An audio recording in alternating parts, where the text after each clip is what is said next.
कृष्णाय वासुदेवाय देवकी नंदनाय च नंदगोपकुमाराय गोविंदाय नमो नमः। इस प्रकार से बड़ी प्यारी 26 श्लोकों में कुंती महारानी ने स्तुति करी। नमस्ये, भतीजे को नमस्कार नहीं है।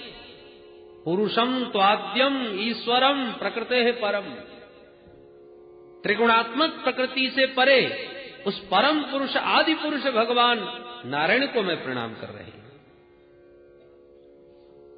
आश्चर्य की बात, महान आश्चर्य कि अंतः वही अवस्थितम, सबके भीतर भी आप ही विराजमान हो और बाहर भी कण कण में अणु अणु में आपकी सत्ता विद्यमान है, पर इसके बाद भी अलक्षम, फिर भी दिखाई नहीं पड़ रहे।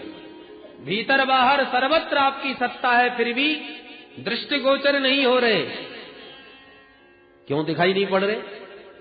माया जवनिका छन्नम, सबकी आंखों पर माया का घूंघट जो डाल रखा है, माया का इतना बड़ा पर्दा डाल दिया कि जब तक वो घूंघट माया का न उठाएं आप, तब तक कोई आपको नहीं जान सकता, कोई नहीं देख सकता। घूंघट के पट खोल तो पिए मिलेंगे। संत गाते हैं। ये घूंघट का पट क्या है? बोले माया का पर्दा। अब हाथ भरे का घूंघट सामने पड़ा है, प्रियतम सामने खड़े हैं, दिखाई कैसे पड़े? जब तक घूंघट न उठे तो ये घूंघट उठाएगा कौन? अरे घूंघट उठाने वाले भी तो प्रियतम ही हैं। वो जब उठाते हैं तभी उनका दिव्य स्वरूप उस देवी को दिखाई पड़ता है। उसी प्रकार जीव की आंखों पर जो माया का घूंघट डाला है प्रभु ने, जिस पर खूब रीझ जाते हैं प्यारे, उसी का ये घूंघट उठा देते हैं। सो जानहि जहि देहु जनाई, जानत तुमहि तुमहि होई जाई। सो जानहि जहि देहु जनाई, जानत तुमहि तुमहि होई जाई। जिस पर खूब रीझ जाए तुमहि होई जाई, उसी का घूंघट ये माया का उठा देते हैं, तभी जीव आपको जान सकता है। ये माया का मतलब, माया कैसे कहते हैं? मां माने नहीं, या माने जो नहीं है और फिर भी दिखाई पड़ रही है, उसी का नाम माया। बोलो जय श्री कृष्ण। जैसे हम स्वप्न देखते हैं, है कोई भी नहीं, फिर भी सच मालूम पड़ता है कि नहीं? जंगल में घूमते घूमते हाथी दिख गया, पसीने छूट गए, भागे, दौड़े, चिल्लाए, तब तक हाथी ने हमको पकड़ लिया सूंड से। जब सूंड से हाथी पकड़ के हमारे ऊपर पैर रख ही रहा था कि चीख पड़े, और चीखते ही आंख खुल गई। जब आंख खुली तो हंसी आने लगी, क्योंकि ना जंगल था ना हाथी था, व्यर्थ में चिल्ला रहे थे, सब झूठा था। पर जब तक आंख नहीं खुली तब तक तो हाथी और जंगल बिल्कुल सच्चा ही मालूम पड़ता है। उस समय मिथ्यात्व का बिल्कुल भी बोध नहीं होता, इसलिए तो इतना भय हमको सताता है, चिल्ला पड़ते। उसी प्रकार जब तक विवेक, जब तक ये ज्ञान विराग नयन उर गारी, ये दिव्य नेत्र जीव के जब तक खुल ना जाए किसी सदगुरु की कृपा से, जब कोई ज्यादा डरने लगता है, स्वप्न में बड़बड़ाने लगता है, तो जागने वाले लोग हिला देते हैं, अरे आंख खोल भाई। जहां किसी ने जगाया तब कहीं वो कष्ट हमारा दूर होता है। मोह निशा सब सो बनिहारा, देखे स्वप्न अनेक प्रकारा। हम सब भी मोह की निद्रा में सो करके विविध स्वप्न देख रहे हैं, ये कर रहा हूं, वो कर रहा हूं, वहां जा रहा हूं, और ये कैसे होगा, वो कैसे होगा। कभी रो रहे हैं, कभी हंस रहे हैं, कभी नाच रहे हैं, कभी गा रहे हैं। और सदगुरु जब आकर के हाथ हिलाते हैं, हम कहानी आंख खोलते हैं, तो कहां इन झूठे झंझा बातों में भटक रहा है, गा रहा है और रो रहा है। चल देख अपनी आंख खोल करके तेरा स्वरूप क्या है। तब आंख खुलती है और तब ये स्वप्न हमारी समझ में आता है। जागे बिना स्वप्न की स्थिति समझ में नहीं आती। माया का भी स्वरूप ऐसा ही है। इस माया ने भी हमको जो असत है उसको सत रूप में दिखा दिया, जो सत है वो छुपा दिया। जादूगर यही करता है। जादूगर क्या करता है? जो नहीं है उसे प्रकट करके दिखा देता है, और जो है उसको गायब करके दिखा देता है। लोग हैरान रह जाते हैं। दृष्टिर्बंध करके, चक्षुर्बंध करके वो जो दिखाना चाहता है दृष्टा वही देखता है। यही उसका चमत्कार इंद्रजाल का है। इसी का नाम माया है। सब लोग हैरान होते हैं जादूगर की उस माया से, पर एक बिल्कुल हैरान नहीं होता, और वो कौन है? उसका जमूड़ा। जादूगर के साथ एक जमूड़ा होता है। हाँ जमूड़े, मालिक के सामने सदा सावधान हाथ जोड़ के रहता है। तो जादूगर की विद्या से सभी दृष्टा हैरान होते हैं कि कैसे कर दिया, ये कैसे हो गया, गला काट के दिखा दिया, नोटों की गड्डियां बना बना के दिखा दी। पर जमूड़ा पर कोई प्रभाव नहीं पड़ता, क्योंकि वो सारे रहस्य जादूगर के सानिध्य में रहकर के जान जाता है। उसी प्रकार परमात्मा है जादूगर, माया है उनकी जादुई विद्या, और हम सब देखने वाले हैरान हो रहे हैं। उस भगवान की माया से प्रभावित हो रहे हैं, पर जो जमूड़े हो जाते हैं, मतलब जादूगर के चरणों से जो जुड़ जाते हैं, वो ये सारी माया विद्या को, इस इंद्रजाल को ठीक से समझ लेते हैं। फिर ये माया उन्हें प्रभावित नहीं कर पाती। जादूगर की कृपा के बिना इस माया जाल को समझना बहुत कठिन है। मायापति की शरण में आ जाओ, माया का रहस्य समझ में आ जाएगा, तभी आप माया से मुक्त हो सकते हो। नटकृत बिकट कपट खगराया, नटकृत बिकट कपट खगराया, नट सेवक ही न व्यापै माया, नट सेवक ही न व्यापै माया, नटकृत बिकट कपट खगराया, नटकृत बिकट कपट खगराया। श्री कागभूषुंड जी महाराज कह रहे हैं पक्षीराज गरुड़ से, नट की बड़ी विचित्र विचित्र लीलाएं होती हैं, चमत्कृत रह जाते हैं दृष्टा, पर नट सेवक ही न व्यापै माया। जो नट का सेवक है, जमूड़ा जादूगर का जो हो गया, वो सब जानते हैं। इसलिए माया को सब कोई भजे, माधव भजे न कोई, और जो कदापि माधव भजे तो माया चेरी हो। जादूगर का सानिध्य प्राप्त करने वाला वो जमूड़ा भी एक दिन स्वयं जादूगर बन जाता है। डॉक्टर के सानिध्य में रहने वाला वो सेवक एक दिन खुद भी डॉक्टर बन जाता है। समझ में आने लगते हैं रहस्य। इसलिए प्रभु की कृपा के बिना ये माया का रहस्य समझना संभव नहीं। कुंती महारानी कहती है, प्रभु आपका ये जो श्री सुंदर विग्रह है, ये परमहंसों को भी श्री परमहंस बनाने के लिए, उन परमहंसों के हृदय में भक्ति योग का विधान करने के लिए ही आपका मुख्य रूप से अवतार हुआ है। आपके अवतार का मुख्य हेतु मैं तो यही मानती हूं। बड़े बड़े अमलात्मा, विमलात्मा, महात्मा, योगींद्र, मुनींद्र, संत, सन्यासी आपके इस रूप के रहस्य को नहीं जान सकते, तो कथम पश्येम स्त्रिय, मैं क्या समझूं एक साधारण सी स्त्री। मैं तो सिर्फ इतना ही जानती हूं कि मेरे भैया वसुदेव, भाभी देवकी के 8वें पुत्र हैं आप, इससे ज्यादा मैं कुछ नहीं जान सकती। पर हां एक विश्वास अवश्य प्रभु, कि जो कृपा आपने मुझ पर वर्षाई, ऐसी कृपा तो मेरी भाभी देवकी को भी आपसे प्राप्त नहीं है। भले ही आप देवकी के पुत्र हों, वो आपकी माताजी होंगी, और जो मुझे मिला वो देवकी को भी नहीं। भगवान बोले वो कैसे? बोले देखिए सरकार, देवकी के 8 पुत्र हुए, 8वें हैं आप। विवाह होते बिचारी को जेल खाने में जाना पड़ा, भैया ने बंदी बना लिया। एक एक करके संतान को पकड़ पकड़ के उसके भाई कंस ने उसकी आंखों के सामने मारे। अवाक बने, सब देखते रहे। परंतु जब मैं अपनी तरफ दृष्टि डालती हूं, कैसी आपकी अद्भुत कृपा।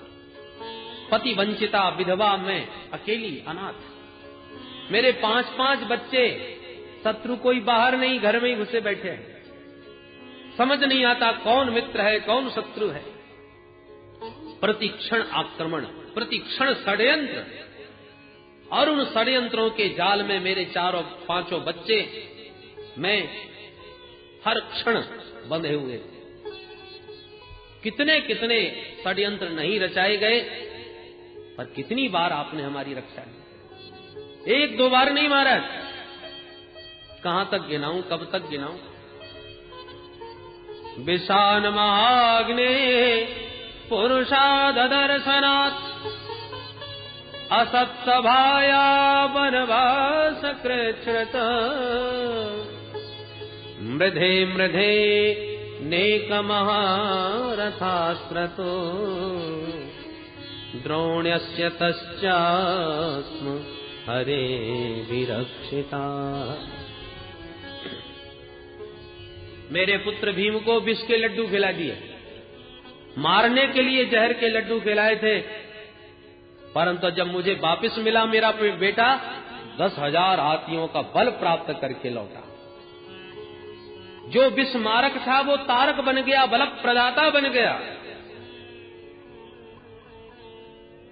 गरल सुधा रिपु करई मिताई, गरल सुधा रिपु करई मिताई, गोपद सिंधु अनल शीतलाई, गोपद सिंधु अनल शीतलाई, गरल सुधा रिपु करई मिताई, गरल सुधा रिपु करई मिताई।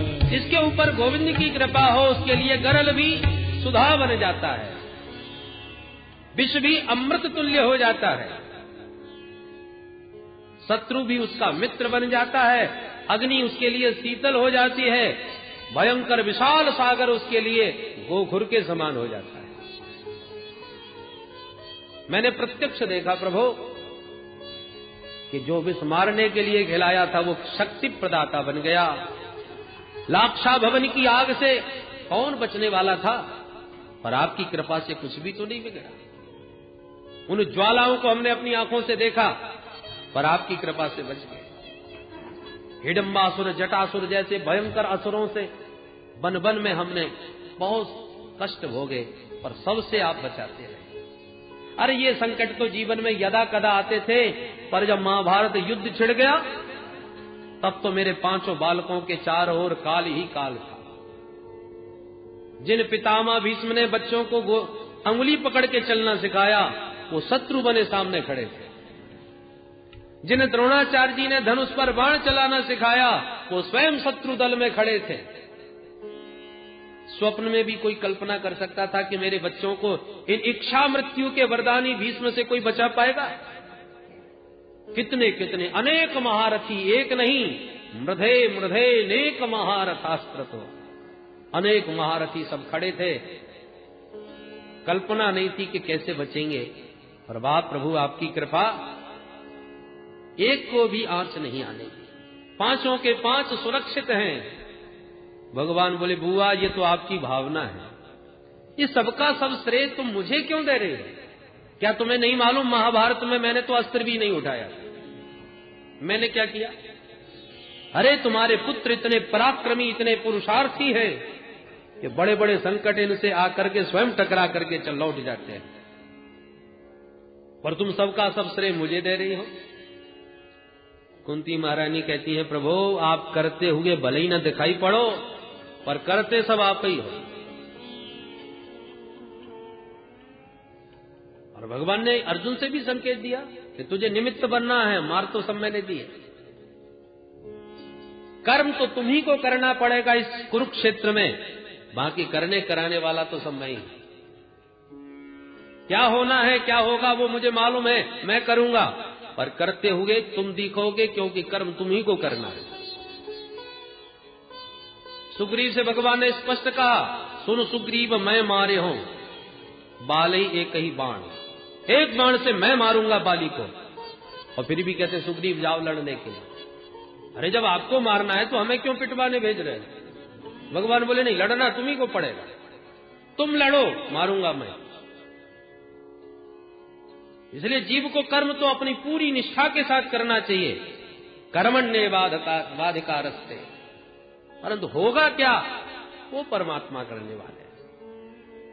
अर्जुन से भी युद्ध अर्जुन को करवाया, करने कराने वाले प्रभु हैं। कुंती मैया उसका अनुभव कर रही है। प्रभु सब प्रकार से आपने मेरे बच्चों को बचाया है, एक बार नहीं अनेक बार, परंतु न तो लड़ते दिखाई पड़ते हैं, न हाथ में अस्त्र लिए दिखाई पड़ते हैं। अरे अभी अभी द्रोणाचार्य जी के पुत्र अश्वत्थामा के ब्रह्मास्त्र से कौन बचा सकता था मेरे वंशधर को? द्रोण्यस्य तश्चास्म हरे विरक्षिता, मेरी कुल वधु उत्तरा के गर्भ की रक्षा करी है आपने, मेरे वंशधर की रक्षा करी है प्रभु आपने। ये तो सबकी आंखों के सामने की अभी अभी की घटना है। भगवान बोले बुआ आज इतनी लंबी चौड़ी मेरी महिमा आखिर क्यों गा रही हो, क्या बात है? अपने भतीजे को भगवान बना के खड़ा कर दिया, क्या बात है? कुंती मैया बोली आज कुछ मांगना चाहती हूं। अच्छा बुआ तो मांगो, फिर बोलो क्या चाहते हैं? कुंती मैया बोली प्रभु जब जब संकट आए तब तब आप मेरे सामने आए। दुर्वासा जी के उग्र शाप का भय जब लगा कि भोजन का निमंत्रण कर दिया और दाना एक नहीं खाने का, अक्षय पात्र समाप्त, तुरंत आप सामने आते दिखाई पड़ गए। जब भी संकट आए तब आप हमारे सामने आए।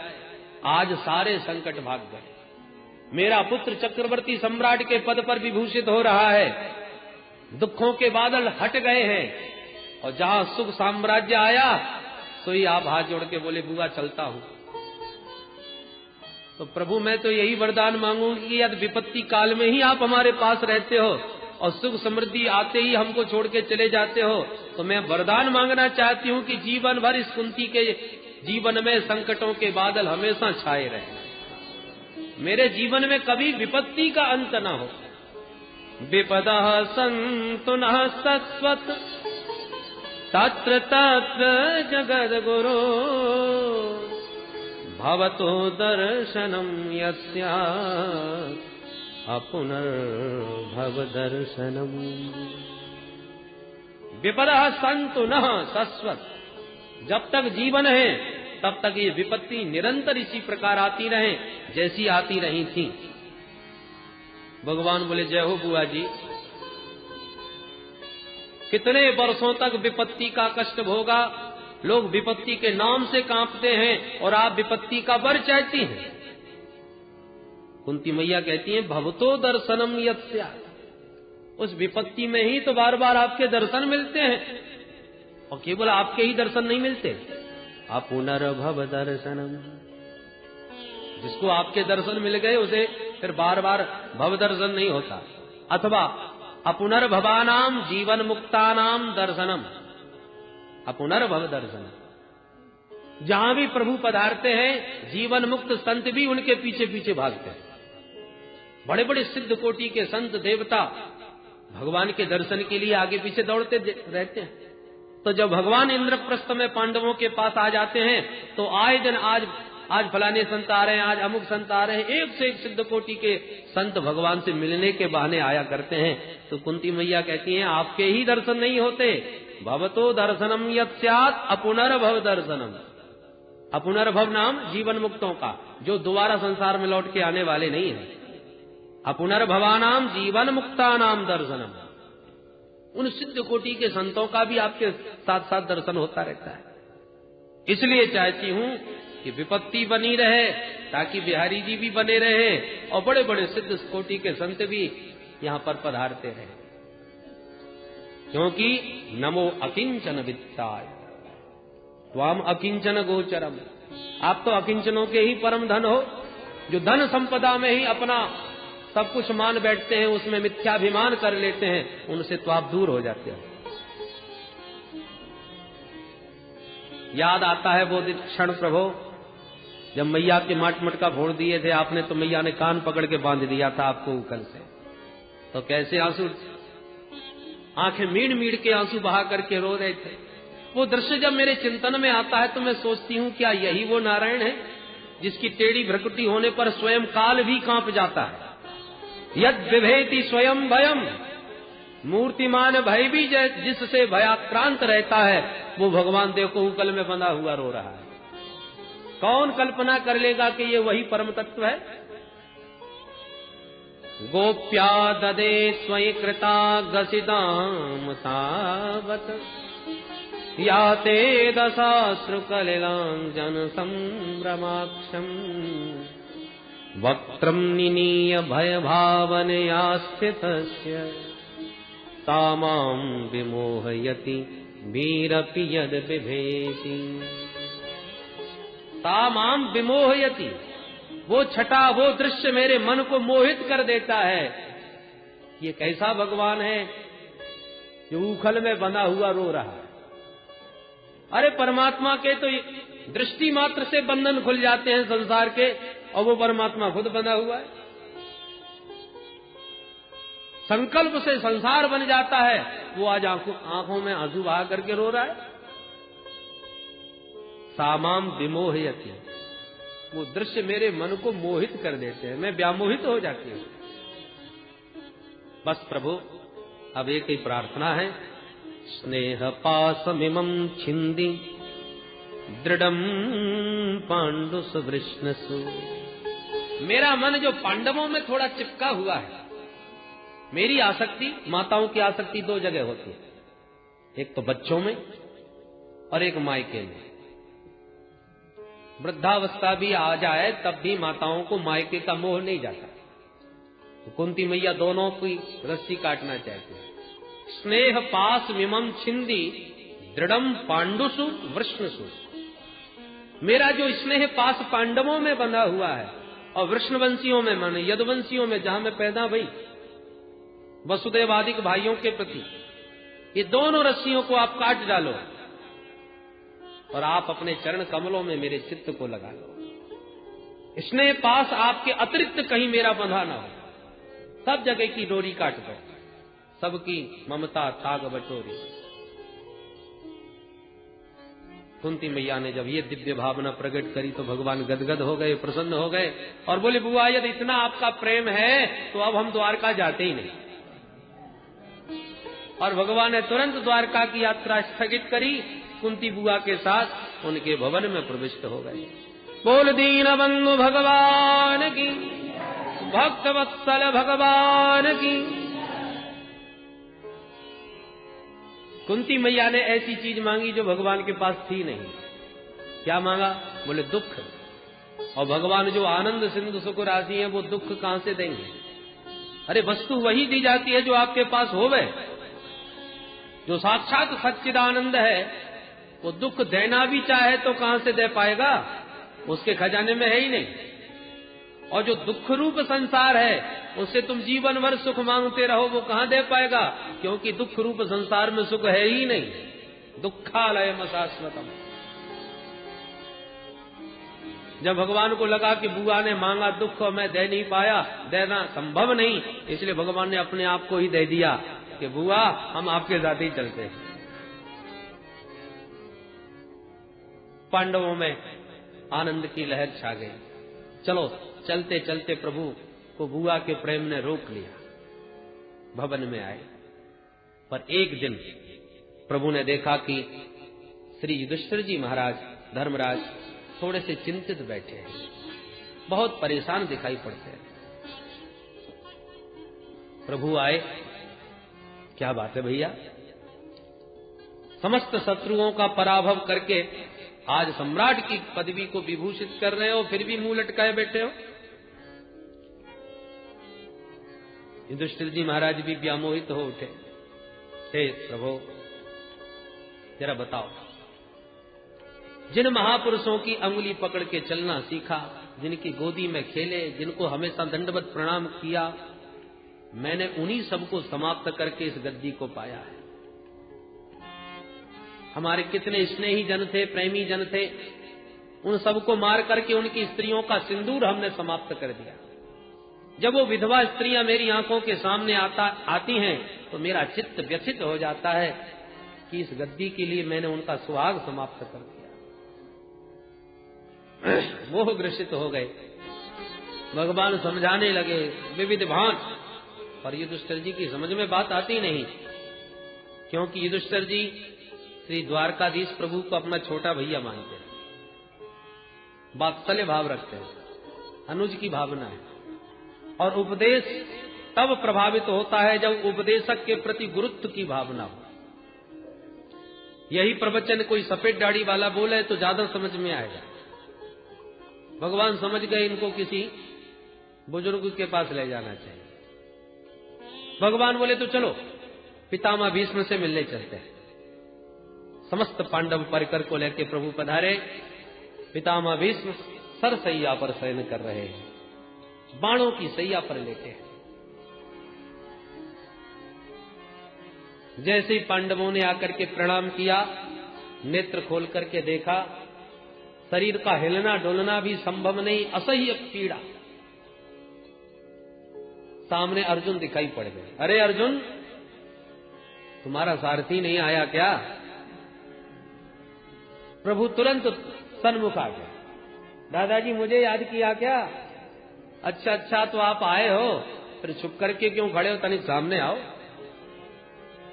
भगवान तुरंत सामने आ गए। कहिए दादाजी कैसे याद किया? पितामह भीष्म बोले अर्जुन पहचानते हो इनको? अर्जुन बोले इनको कौन नहीं जानता दादाजी। कौन है तो बताओ। बोले हमारे मामा जी के लड़के हैं, हमारे मामा वसुदेव जी के पुत्र वासुदेव कृष्ण हैं। पितामह भीष्म हंसने लगे, वाह अर्जुन, कभी तो तुम मामा का लड़का बताते हो, कभी अपना सचिव बना करके परामर्श लेते हो, कभी दूत बना के संदेश वाहक बना देते हो, कभी गुरुजी बना के गीता का ज्ञान ले लेते हो, कभी सारथी बना के घोड़ों की लगाम थमा देते हो। कितने नाते हैं तुम्हारे। यम मन्यसे मातुलेयम प्रियम मित्रम सुहृत्तमम अकरो सचिवम दूतम सौहृदादथ सारथी। धन्य है प्रभु, आपके प्रेमी जो बनाते हैं आप वही बन जाते हैं। तोहे मोहे नाते अनेक मानिए जो भाव है, जो चाहो भगवान वही बन जाए। बोलो जय श्री कृष्ण। भगवान सेवक बनने को भी तैयार हैं, कोई सेवक बनने वाला तो मिले। भक्तवाल में एक बड़ा सुंदर प्रसंग आता है। श्री ज्ञानदेव जी महाराज के कृपा पात्र शिष्य श्री नामदेव जी महाराज और त्रिलोकचंद्र जी महाराज,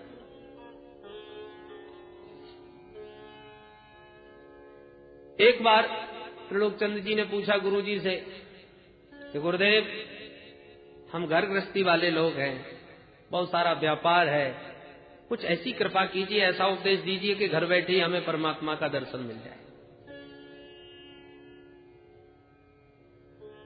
तो बोले अच्छा एक काम करो, घर में जो भी अतिथि आवे उसे साक्षात परमात्मा की तरह पूजो और उसकी सेवा करो, तुम्हें परमात्मा घर बैठे ही मिल जाएगा। गुरुदेव ने आदेश दे दिया।